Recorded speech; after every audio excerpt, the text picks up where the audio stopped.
All right.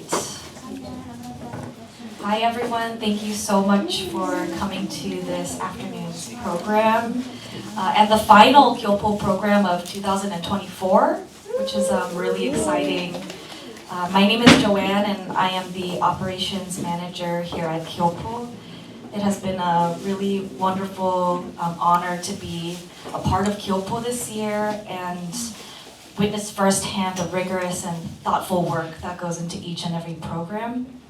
I'm really excited to introduce today's program, Timeless Youth, as we make space to explore, be critical of, and formulate questions around the pursuit of youth, modernity, and huge industry practices such as K-beauty. We are really thrilled to host three brilliant voices, Minkyung Choi, a South Korean visual artist whose practice and performances and collaborations delve into issues of image, desire through forms of resistance. And Weng San Sit, a Singaporean artist whose projects engage with systems and power structures that contribute to the dissonance between homogeneous representations of marginalized bodies and the reality of their complex identities. And Elise Hu, who's over there. I'll invite you later to come over here. But a journalist, podcaster, and author of Flawless, Lessons in Looks and Culture from K-Beauty Capital, a journalistic exploration of South Korea's booming beauty industry and the culture it fosters.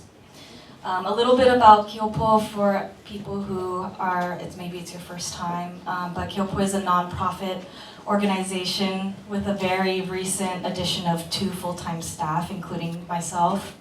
And I want to give a shout out to the 10 beautiful steering committee members who really help guide all of the work that this organization does. And we all work to support GYOPO's very talented and robust volunteer community.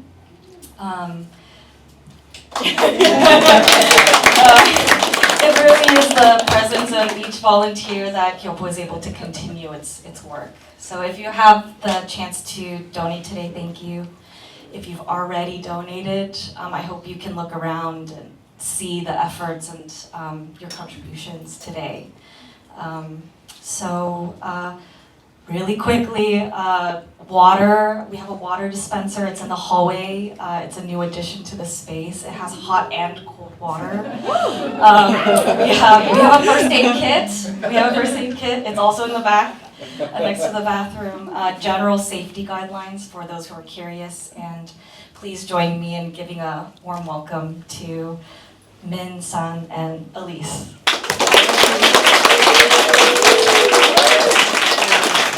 Thank you. I'd like to start off with thanking GYOPO Ali for having us, Elise for agreeing to having a conversation with us, and all of you for being here, and also a lot of people here who have helped the project, like Jackie, Taya, Nara, like so many others, like Taya, Patricia, Heather, and so on. So and thanks to Min for pushing me to make art while having a job, and so that I'm not losing sight of my art practice. Yeah. Thank you, everyone, and I'm very happy to be back in LA. I left LA in 2015 after graduating from grad school, and it's my first time coming back to LA in 10 years. I'm very happy to see my old friends here, and I would say I was quite surprised that many things remain similar, because in Seoul everything changed so fast, and I was happy to see LA is like when I left I see many things remain. Okay, so I'll introduce myself. So I'm an artist based in Seoul now, and I work primarily in video performance and installation. And alongside my personal art practice, I'm also involved in feminist art activism group, Tomorrow Girls True, and here's Takako from our group, and some curatorial practices. So my work explores the issues of image and desire, which often comes from my personal experience as a woman in the patriarchal neo-capitalist society. And I'm especially interested in creating forms of resistance while acknowledging the ambivalence of one's position and desire within their environment. So this is the work, like two different works, one from 10 years ago in LA. It was about being an Asian woman in Los Angeles.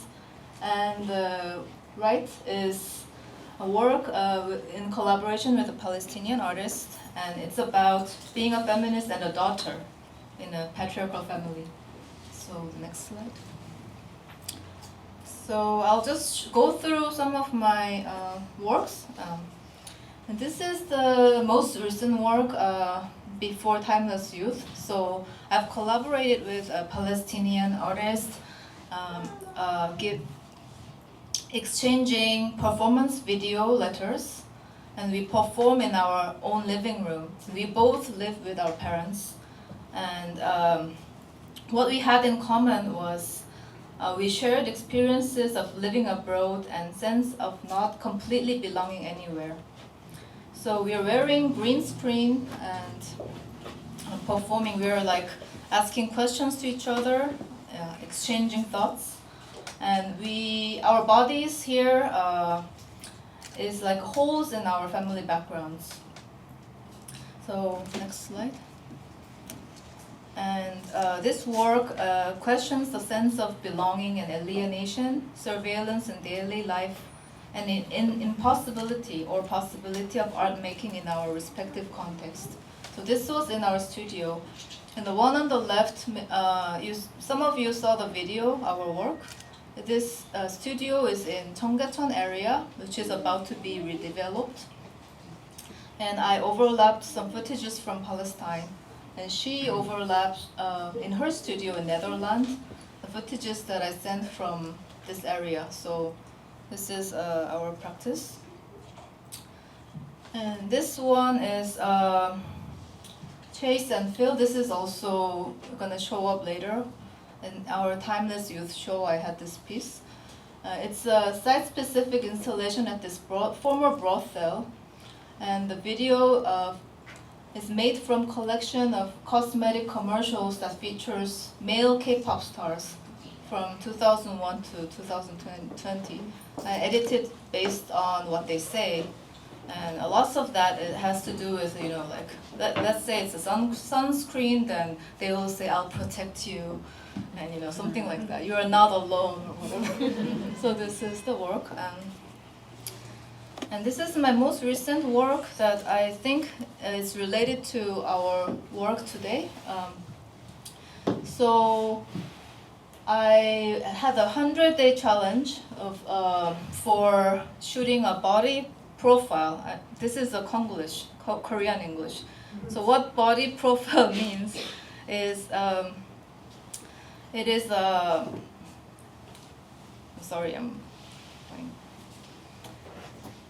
semi-nude body portrait, often taken after intense fitness training, as a celebration of personal achievement and body transformation. So I did this challenge, and basically it's a 2-channel video, and one on the left is I recorded all I eat, exercise, workout, personal advertisement, those advertisements that you see geared towards your interest. And so it's like a data sheet of 100 days. And the other channel is when I recorded myself every day, I also record a monologue daily, like what I feel and the quotes that I read interesting. So those monologue was in a separate channel. So this was like my most recent work. And these are the things that I say. I'm giving as an example. So, okay, I think it's, okay, we don't have much time, so Okay. let's return. So if you're more interested in my practice, you can find my website and Instagram and whatever.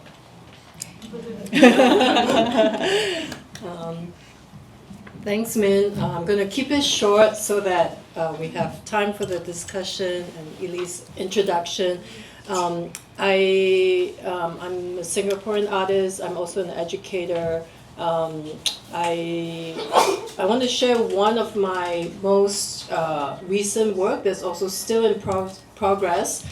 It's called Routine as Repertoire, and just really short snippets of the project. So if you're more interested in the project, there's an online exhibition with this website, routineasrepertoire.com.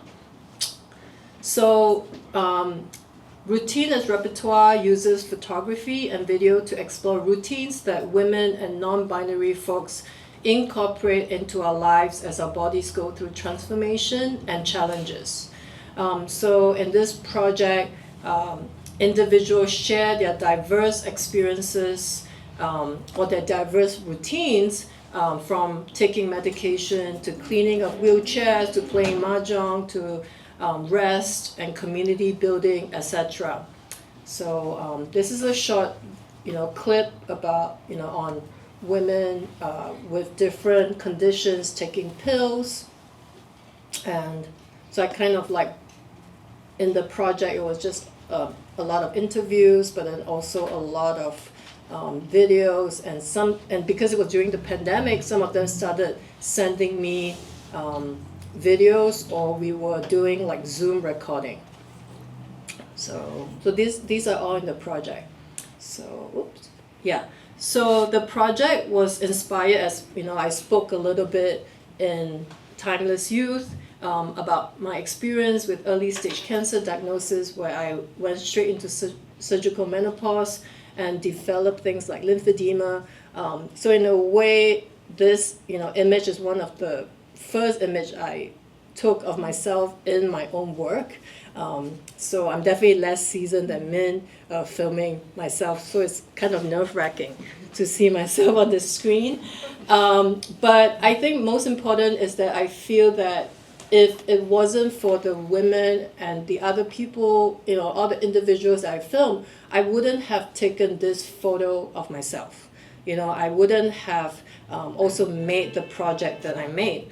So I developed, I developed different routines, and I was also frustrated. And then as I spoke to others who had gone through embodied changes, many shared their routines. They could be really banal, it could be kind of traumatic, there's so much. But what I wanted to do is that in a way, the project is for them, but also for medical practitioners, to show that they are individuals, this is work, taking care of ourselves is labor, it's not, we don't just sit around. So, and I feel that a lot of that is often not discussed. So these are some of the images. I referenced early photography of these light painting by Frank Gilbert and his wife, and basically they had workers. They put light on workers to kind of train them to be efficient in their work. So we wanted to retake that this idea, but showing these individuals, doing this labor, but with agency and autonomy. So this is Susan Trackman, who lives with MS. So she has a monthly, a weekly pill process. I have, Vivian Stansel, who swims, and she's blind, and she takes part in Olympics, the Special Olympics, and she talks about how this routine is helping her. Okay, I'm going to skip so that I have time. So even going through menopause, sweeping the floor could be a routine. I filmed both in Singapore and in LA. So she has late stage cancer and Tai Chi, and she's a Tai Chi master, and so on. So that's a little bit about my work, and I think it's very much bridged into when we had a project when we had a grant, we were like, okay, Singapore and Korea, how do we connect? So that was, we're trying to piece together what are the threads between our work. And so that's how Timeless Youth came about. We showed in Seoul and in Singapore. So these are 2 installation shots in the 2 countries. Yeah. And is it? Okay, so we'll first go through our research process, and then we'll show briefly how the show was held in Seoul and Singapore. So we went through this very general research about youth, the idea of youth and aging, and we tried to connect this theme in the city and the body. And for me, it came from my studio being gentrified and about to be redeveloped, and I had this guilt, and it was how I started this project. And we also, so at the first part of our project was research, and we met, we had a conversation with different women in Singapore and Korea. So this is the online gathering we had. And we tried to put together our idea. I mean, as you see, some people saw the work, but this research is so broad, and we were trying to figure out, how to put these research materials together and what kind of questions we want to ask. So we had a really long time thinking about it and structuring it. We tried all kinds of different ways of structuring, as you can tell. These are some of our artistic inspiration. Hito Styro, Alex Soth, who made a photo book about the manual to running away. And of course, like similar to a manual to Timeless Youth, it starts with like, these are the instructions, and then it starts breaking down. And then also this book, Saving Beauty by, can you pronounce his name? 병철한. That make us think about the ideas of like smoothness. Yeah, so and so this is where we had show in Seoul. It's a very it's an industrial district in the core of Seoul called Cheonggyecheon, and actually it is the place where it led industrial revolution in Korea. But now it's can you stop there? And now it's getting redeveloped really fastly, and because and they want to kick out all these people out of the neighborhood and try to build apartments, high-rise apartments. And as many of you guys know, Korea is very fast changing, and it's all about the mentality. As a Korean, I think it's all about trend. So we try to be very trendy, and it also happens to the city. So now it's a trend is tourism, and we want to build like high-rise building here. And this is where we have the show in the center of this area. The building, the first floor is a factory, actually a metalworks factory, and the third floor was the gallery. So it was kind of in the core of this district. And it was a two-story gallery, so we were able to show our communal collaborative video in one room, and we had our individual works displayed in different rooms. So it was a very large space. Yeah.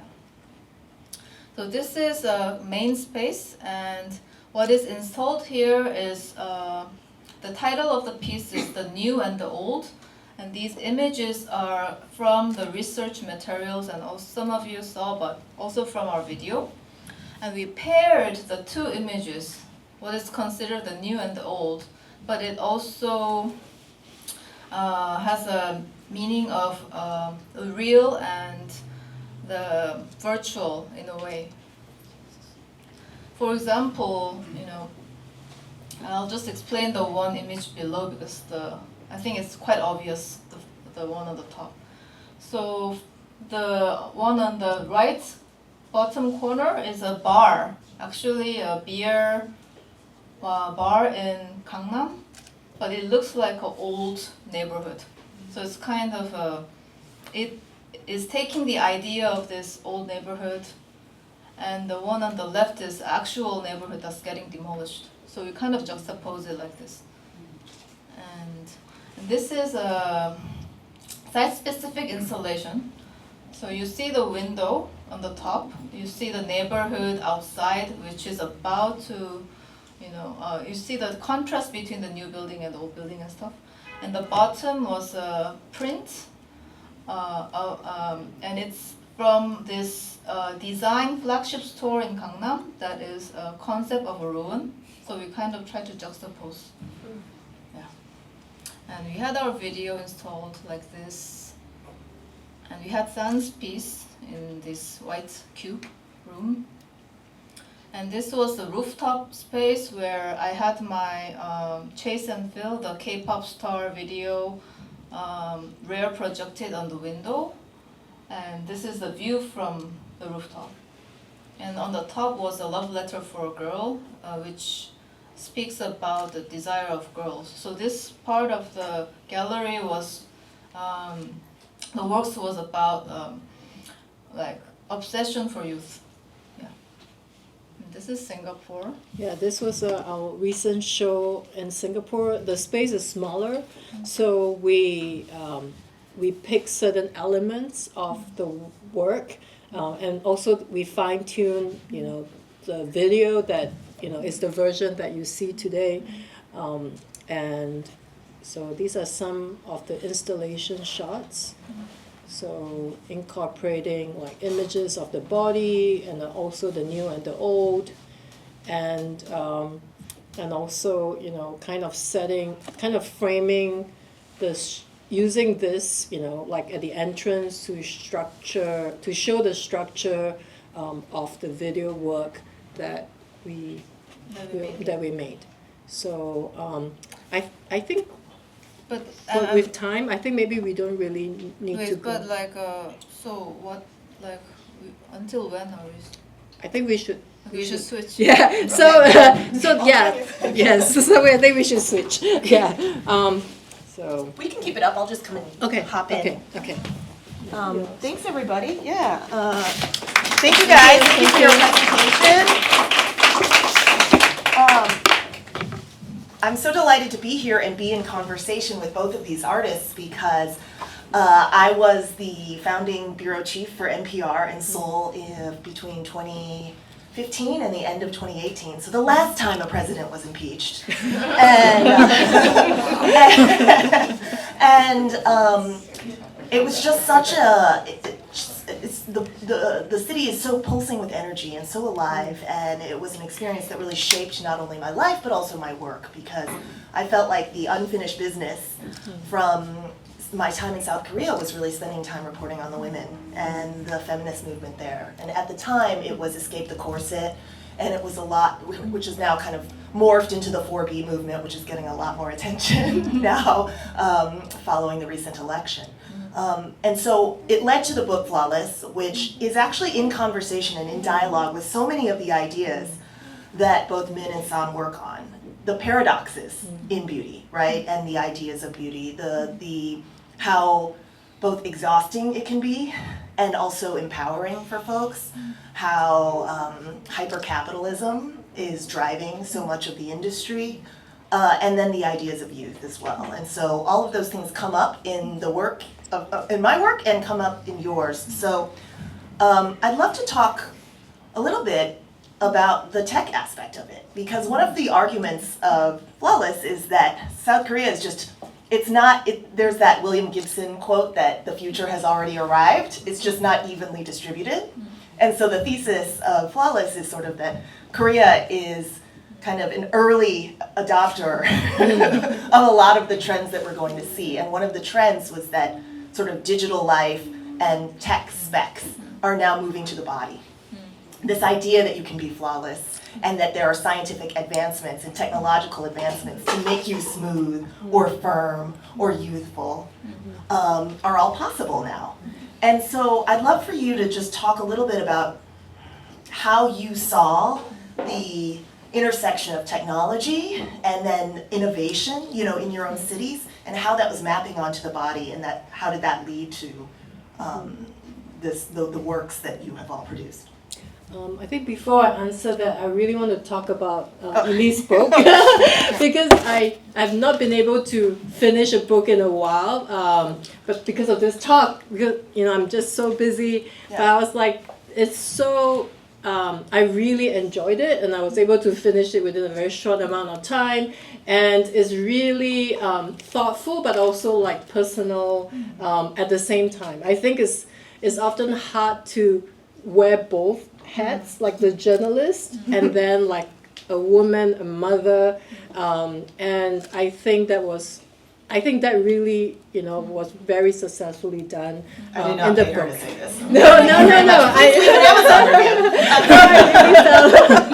Because I think also like a lot of the things drew me is also like I think the connection maybe we can talk more about that later between the approach and also like even the way the ending of the book, there was some resonance in how we are like trying to figure it out. Yeah. Yeah. I mean, what struck me was the way that, the matchmaking agencies, so many of you are Korean, so there's still a lot of dating by matchmaking agencies, right? And from that culture arose this idea of talking about your specs, Yeah. right? Like, so there were You things know that that were... if you study abroad, your specs go down? Oh, really? Specs.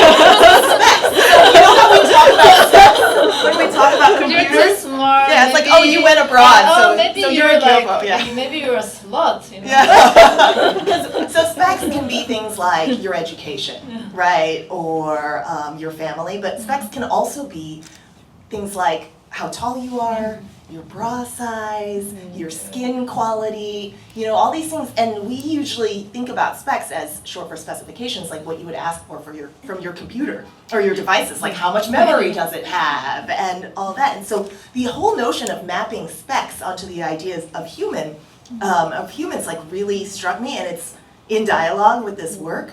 And so one question that I have is, so many people that I interviewed, and I interviewed hundreds of women for this book, said that they want this. So it's sort of like, I want to improve my specs. I want my body profile to get better and better. There is kind of a quest for improvement here. What do you say to that? Okay, so to be honest, if you live in the society, it's for me, it's because I just challenged myself 100 days to make that photo.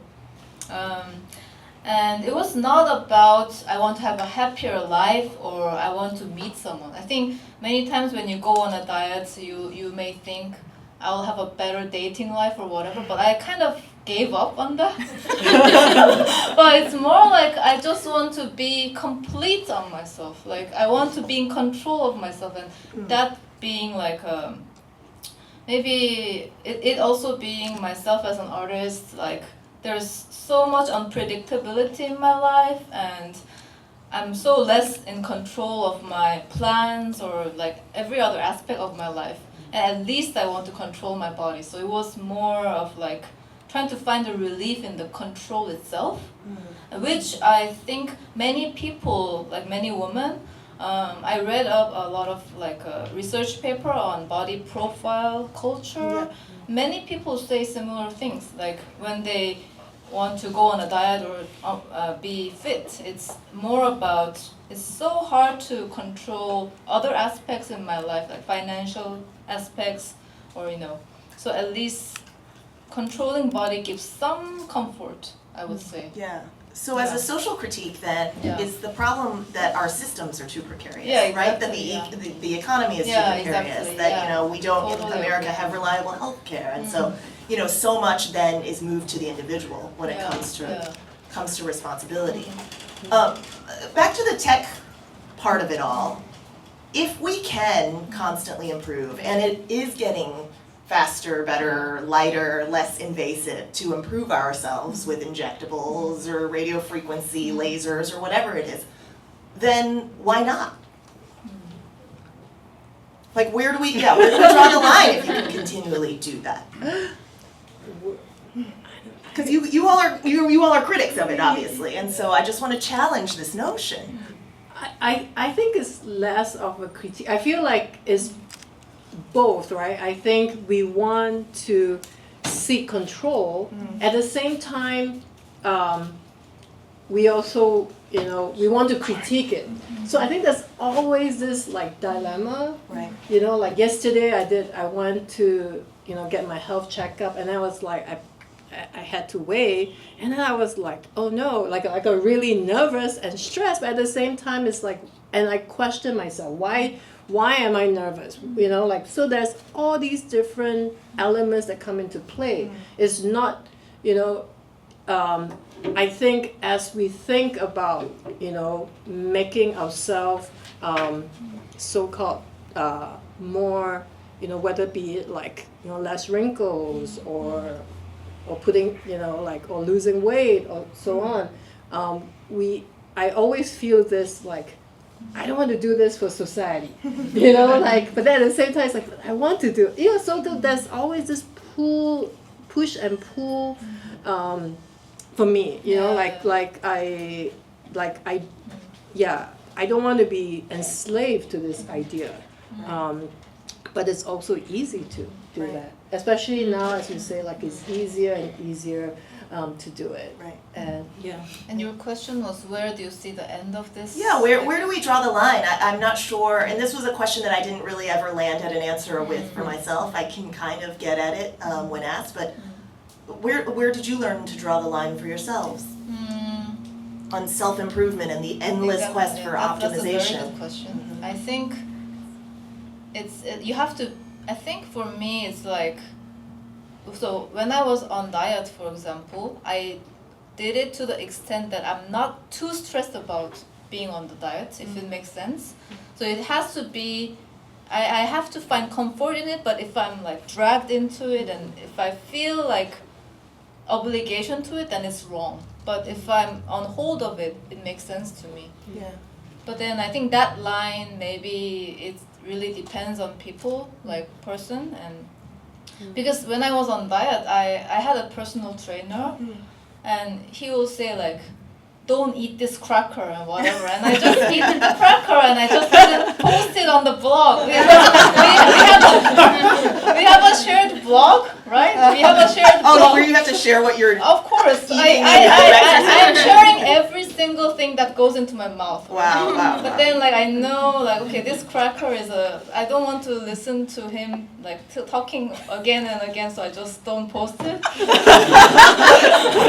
So then you're lying on the blog. You're like you're omitting information on the blog. And the funny thing is, I lost weight, but I didn't lose drastically. I mean, I'm expected to lose more in 100 days if I didn't eat cracker, didn't eat that. Because like, so I went on a body shoot, and that week there were 3 women, including myself, going on the photo shoot, and I'm the kind of a relaxed one, and everyone else is like extreme. So they're like, they don't drink water like 24 hours because they before the shoot, because they're already very skinny, but they have to dry their skin to show their muscles. Like they have to take out the water out of their skin kind of. And I'm like, like I have fat, and why would I like bother not drinking water? I just eat dinner the day before. But then the funny thing is, but then at the same time when I went up to the studio, I become self-conscious because I feel like they're like, I might not qualify for a photo shoot, right? So I'm like, I mean, I'm not self-conscious by myself, but I feel like I have to make an excuse. So I'm like, this is an art project, which it was. Right. But anyway, so there's like. Yeah, one quick thing is that I think maybe the limit is like when we do all these things, when is it that like we can't be living in the moment? right? So when we keep thinking about being young, we are thinking about the future, and we are planning for the future, and we're thinking about all these, but then we are not living in the present. Yeah. So Yeah, I think it's very that for me is, I think, the major thing. Like all these biohacking is like, I want to live forever, but Yeah. you are spending like all this time, and you're not living in the present. You're not spending time with the people around you. I thought that was a really key insight in the film, because there's that saying that depression is an overfixation on the past and anxiety is an overfixation on the future. And so the quest for eternal youth is sort of that overfixation on the future, which puts you in a rather anxious state. I'd love to talk a little bit about the structure of the film and the way you broke down, first, how did the idea come about to have this manual, to have this voice speaking to you that you ended up resisting toward the end? How did we end up with? I think No, not resisting, but like how did you even decide, okay, we're gonna have this manual, we're gonna have this guy who's doing voiceover? Why was that the best device? I think we were thinking about, we have all these research. What is the strategy to put everything in? Because we really want to put everything in.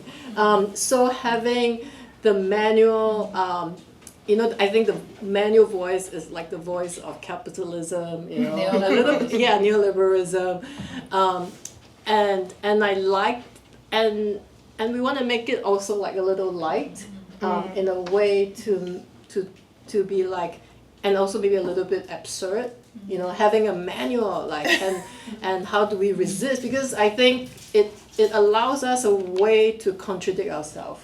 And also, like, we need a structure to break the structure. So the manual gives kind of a structure of this society, kind of. Yeah. And for us to like break it, and I think as we mentioned, like we had some inspirations, and I like the idea of like a broken manual, which is like a photo book by a photographer who I liked a lot, and I was like, yeah, we can break the manual. And then we also really wanted, the 2-channel in terms of structure is That was super cool. Yeah, that was like, we want to talk about not only the body, but like the city as well.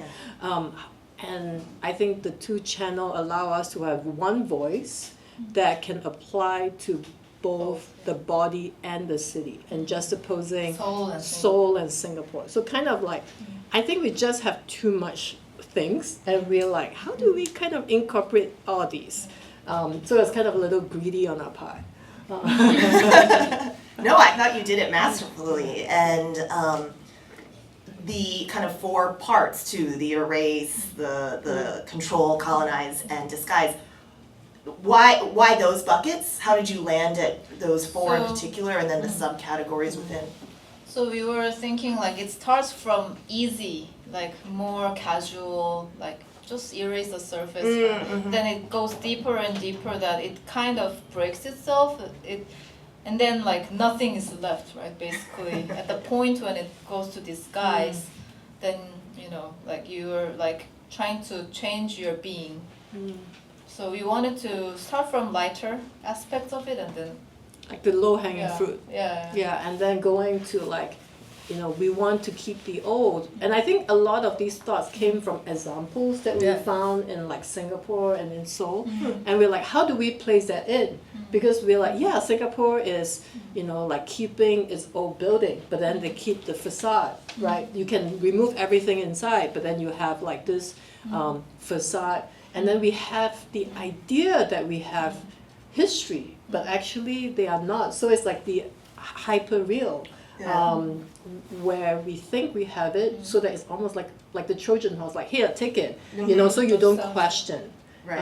And I think that was kind of how we structure it. And then I think somehow, as we do research, we're like, oh, people are living forever, like they're putting themselves in tanks, so it just gets more and more. Yeah, they are if they have enough money, right? So a lot of this is tied into like a consumerist imperative and a capitalistic imperative. You mentioned a little bit of your inspiration on smoothness and the book from Han Byung-chul. And it's so crazy because, and thank you GYOPO for bringing us together, because we've just had mind melds and all sorts of great creative collisions in preparing for this panel even, because in Flawless I did a lot of research as well, and there's a philosopher, Heather Widdows, who breaks down the 4 pillars of global beauty. So anywhere you are in the world, there's 4 sort of global beauty standards, and they are thinness, firmness, youth, and smoothness. Wow. And that smoothness meaning like hairlessness, and then we're going more and more towards that, and then no bumps and blemishes and all of those things. So I'd love for y'all to talk a little bit just about how smoothness shows up in cities and what you got out of that particular part of the research, for those of us who haven't read the book yet. Because I know it was an inspiration point, right? It was an influence. So I think one part that I was very interested in was how he connects this smoothness with the idea of social media and like Facebook likes. So it's less about, you know, like how communications, like, you know, it's you know, like fundamentally communicating with the other, you need some roughness, and you know, you have to understand the other person, and you need some effort to it. But more and more the social media culture advances, it's more about agreement, or you just post a selfie and you get likes.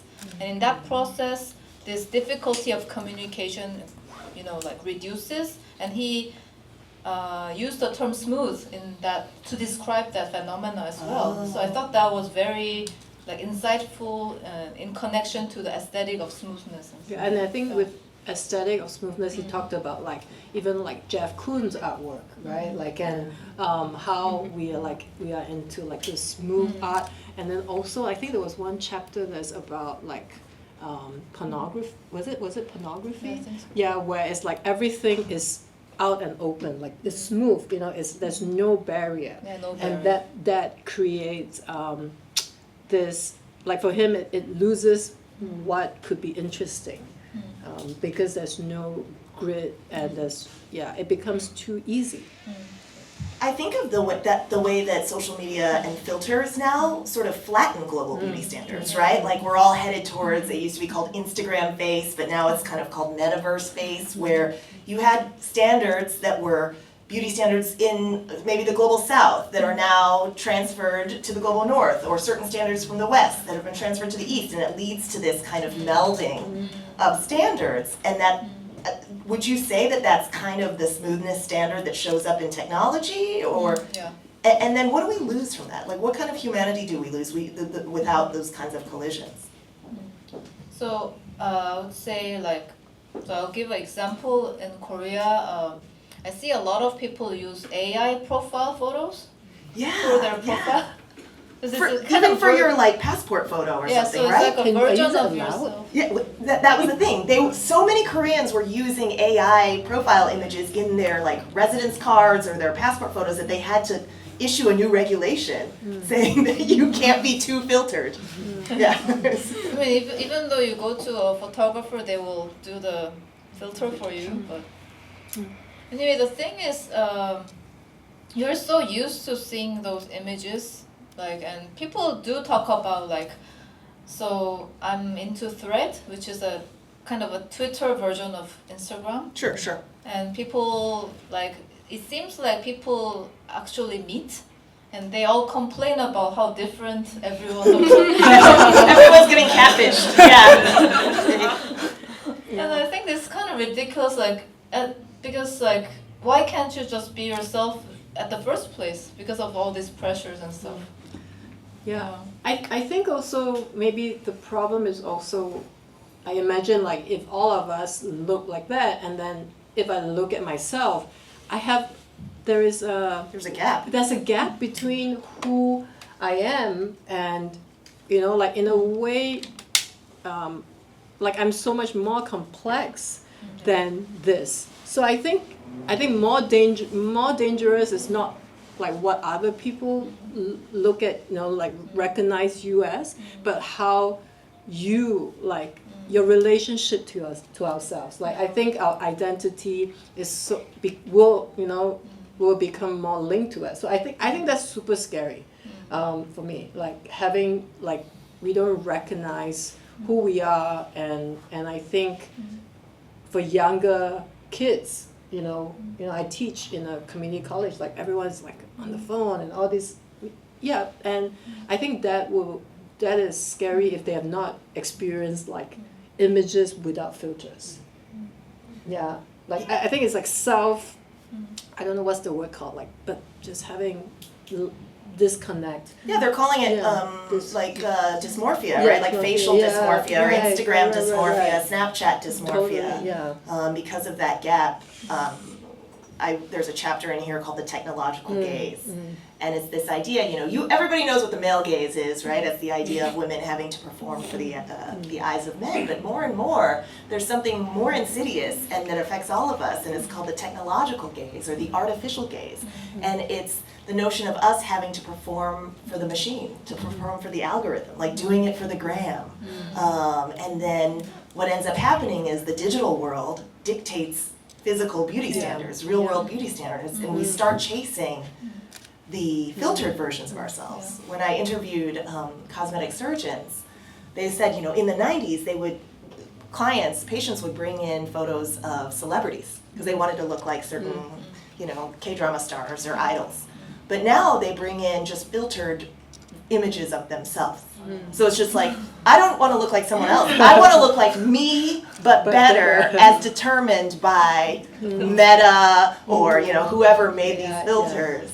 And which then obviously goes back to one of our early questions about where we draw the line, because you have the technological gaze and then you have biomedical improvements that are then leading to it. You all talk about, there's a part in the film where I found that really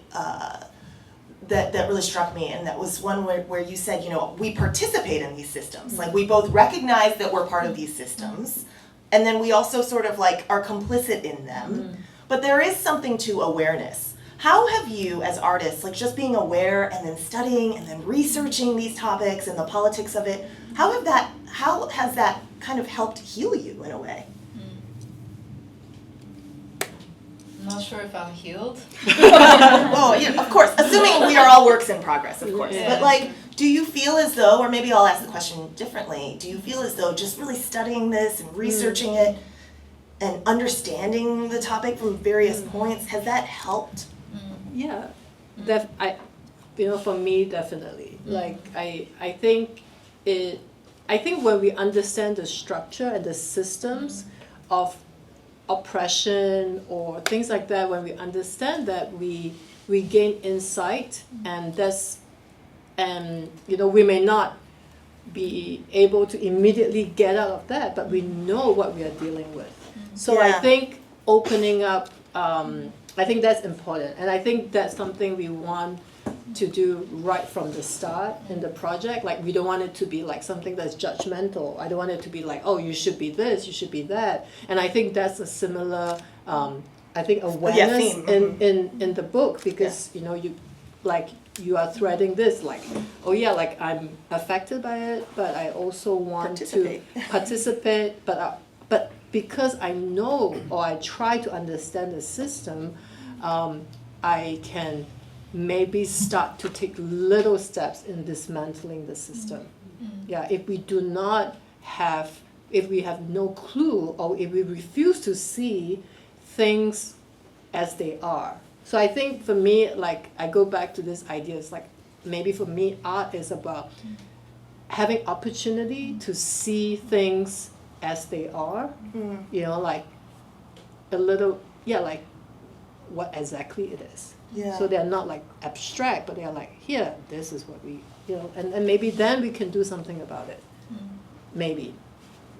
Yeah. I also thought you all were very courageous in actually using your physical bodies and your forms, like in front of the camera, in order to make a statement about what's happening, because that is, in its own way, a form of embodiment. Like, we talk about being too obsessed with the future, but a way that you can sort of really be in your body is to essentially say, like, this is how I am, I'm going to present myself exactly how I look, you know, and then not try and be filtered and not try and like lose weight or whatever before I put myself in front of a camera.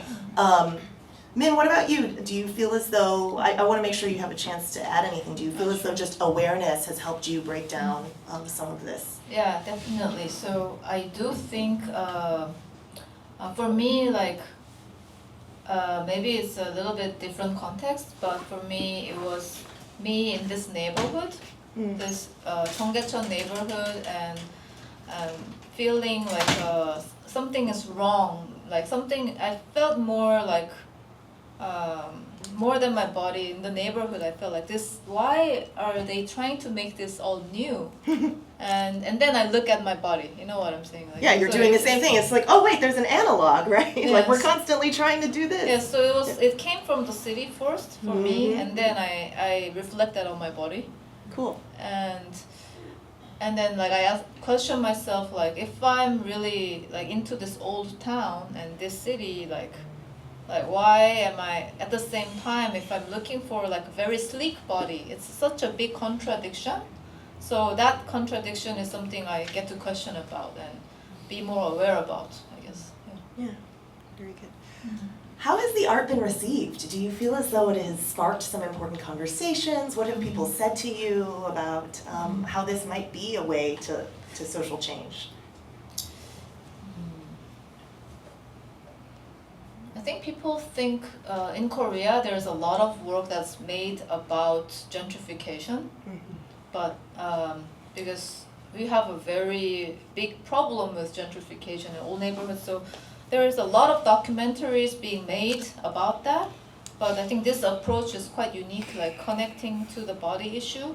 So I think we got a lot of nice comments about that, like making that link is quite unique, and it brings up new things to think about. Yeah. Cool. Yeah. What about for you, Sun, in Singapore? In Singapore, I think we are a city that, I mean, even having a video, it has to go through censorship. Oh, right. In like a little gallery. So Talk about control. yes, talk about control. Manual. Yeah. Yeah, and I think what was really nice was like the people that we portray as resisting the system. They're a little bit different. They're not protesting because we cannot protest in Singapore, right? So so in what they do is like they do the legwork, you know, they go down and they try to preserve the history because the country is not doing it. So a lot of grassroots work, and I think they really, you know, quite a number of them, you know, who are trying to preserve the history of the cemetery, they came to the show and they really appreciated the like this record, you know. So I think there is that element, like they feel that what they are doing is worth, you know, like doing, because there's so many people to tell them like, why are you doing this? You know, we just need new buildings, and you know, like some of the words, like, you know, is something, you know, there is this luxury, you know, like that actually I forgot what we said. There's something, a luxury that we can have. Yeah. Okay, never mind. Grandparents? Yeah. There's another one. A minister say like, do you want to look after your grandparents, your dead grandparents, or for your future generation? And I think that's, I mean, for me, like, that's, you know, you can't have your future without the past. Yeah. So, and I think this group of people, they appreciated like the work. Yeah. And the two of you first came together because of a grant. Does this work conclude now, or what plans do you have creatively going forward? I think this work is complete now. Yes, We have been so working many years. we have been working on You're this ready, yeah. for 3 years. Yeah. I mean, editing this across, you know, in the virtual space was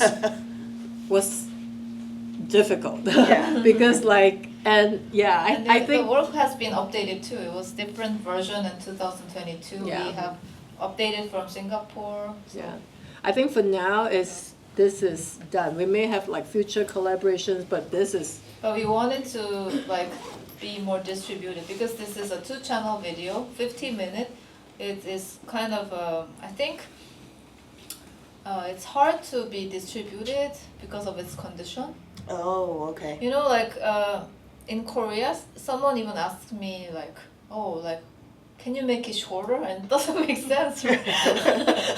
oh, like one channel. Yeah, I mean, Yeah, like, yeah. yeah. I think that, I mean for me it's like I like this structure me and too. I, you know, No, it's Yeah. beautifully done.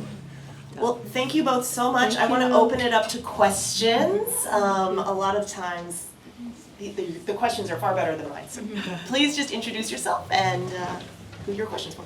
Hi, my name's Christy. Thank you for your work. Thank you. I think I've just been mulling over like what your definition of beauty might be. Like, I don't think you're saying like, oh, we don't want beauty. It's not that. We want beauty, but maybe it's a different form of beauty that you're portraying here. And I'm just wondering how you would define it. I think in the work we also want to separate beauty from youth, because I think also broaden the idea of what beauty could be, because beauty doesn't mean that it's youth. You can be old and and it's beautiful, and I think that's something we want to like kind of break down the binary between these ideas. And yeah, so I mean I would say, you know, I mean it's hard for me to define beauty, but I would say something with, you know, it has to transcend our what we learned to be beauty. Yeah. Yeah, I try to break the link between beauty and appearance, because I love beauty when I'm really struck by nature or really struck by art, right? Like I think of beauty in the big picture, like truth and love and that kind of beauty. But so much because of like the industrial world we live in, the consumerist world we live in, we link beauty to just appearance, Yes. right? And so Yes. we really have to work together Yeah. collectively to break that link Yeah. between not only beauty and appearance, but also appearance and worth, Yes. and appearance and value. Yes, definitely. Yeah. And I also think it has to do with some honesty, like being yourself, and I think every person has like, you know, like unique features and whatever, and I think that's something we need to focus more. Because I'm coming from a culture where we are trying to be this standard. Yeah. I think like trying to get away from that for me would be important when we define what beautiful means. Yes, yeah. Any other questions? Thanks for being such an engaged audience too. Because, you know, we had the screening and the conversation. Yes. My name is Jiyoung, Jiyoung. friend of Minkyung Choi, and I know Sam. Yeah. Long time no see. This is not the question. I just want to say something to you guys. Really appreciate it sharing this idea, because I always had a difficult to see what's a real beauty is, because we got educated under the certain system in like society, like in Korea. So from my childhood, I have been known that clean thing, which is really organized things, are beauty, and it's systemically clean and organized. So that education system could be manipulated and educated other young generations, the different meaning of a definition of beauty.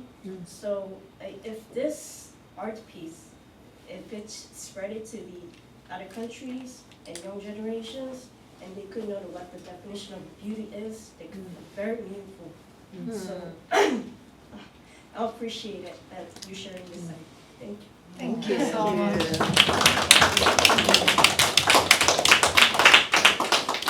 Do you want to react in any way? Thank you, everyone. All right, there's going to be a reception, so are there any final questions? Yes. Hi, my name is Alex. I'm 43, and I'm only saying that because it's related to my question. I feel like my body is slowly starting to fall apart now, and I really appreciated in the work how you're talking about aging and just your own relationship to that. So I was just wondering if you could expand more on that. My therapist is out of town this week.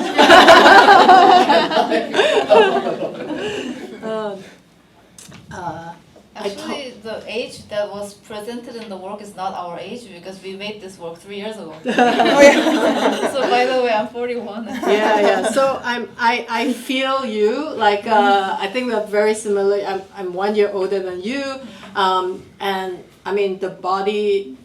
I guess the challenge is like I think I feel young and I feel confident at this point in my life. You know, of who I am, and I'm just like asking my body, please don't slow down. Like, please catch up with me because I'm still excited about a lot of things. So I think my worry is my body not being able to catch up because I can feel, I mean, I have like inherently some like things in my body that's a little quirky, but then I can feel that a lot. And I think that's my worry. And that's like, okay, how can I try to maintain it? And then I was like, yeah, but no matter how much work I put in, it's not within my control, right? So how can I be at peace with it? So I think learning to be at peace with it is, I think, my process or my, I guess, defense. On my, yeah.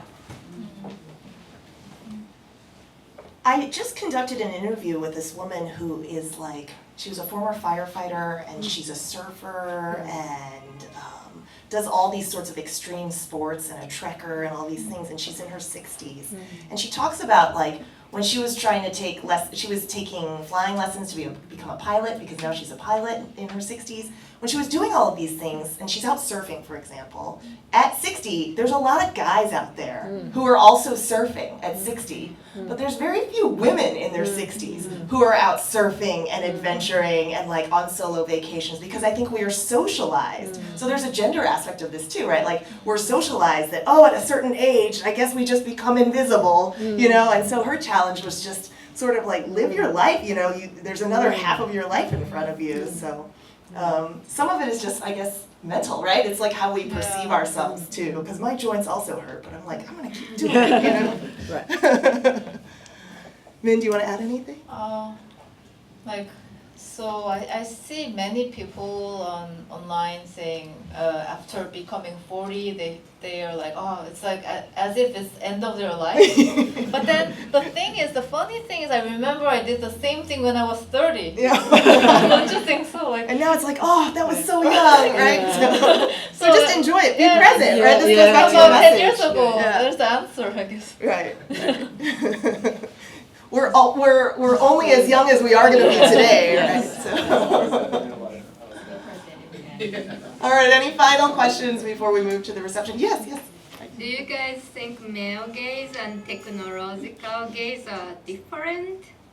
They're different in that all of us fall under the technological gaze. There's less of a gendered aspect, but I do think like the pressures of beauty are still, there's a heavier burden on women, you know, just because of gender divides in society. I agree. Yeah. But then also, where does the technological gaze come from? Who benefits from it? And it tends to be like big business, right? Whoever makes filters, whoever makes beauty products, whoever makes, you know, injectables. And so those tend to be companies and power structures that are run by men. So they are related. Yeah. I agree. I love being in community with both of you. By the time we get to the conclusion of your work and ours, I think community ends up being a big theme, and that really self-care, it has to be rooted in caring for each other. So this is such a special afternoon to be able to spend with you all. Thank you, GYOPO, for connecting us. Thank you. Thank you all for being here.